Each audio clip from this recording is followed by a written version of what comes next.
मित्रांनो, मी डॉक्टर पांडुरंग बानखेले तुम्हाला काही चारोळे ऐकवत आहे. ऐका तर मग. तुला माहीत आहे मी आहे खूप भित्रा, तुला माहीत आहे मी आहे खूप भित्रा, तरीही सर्वांसमोर म्हणालीस जरा जवळ ये मित्रा.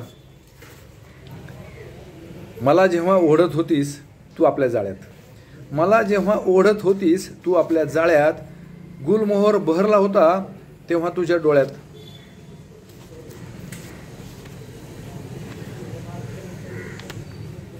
जेव्हा माळत होतो मी तुझ्या केसात मोगऱ्याचा गजरा, जेव्हा माळत होतो मी तुझ्या केसात मोगऱ्याचा गजरा, 10 दिशांच्या डोळ्यांनी वटारल्या होत्या हजार नजरा. सहज म्हणालीस मला चल जाऊ केवड्याच्या बनात, सहज म्हणालीस मला चल जाऊ केवड्याच्या बनात. मला मात्र कळले तेव्हाच काय शिजतंय तुझ्या मनात, काय शिजतंय तुझ्या मनात. धन्यवाद.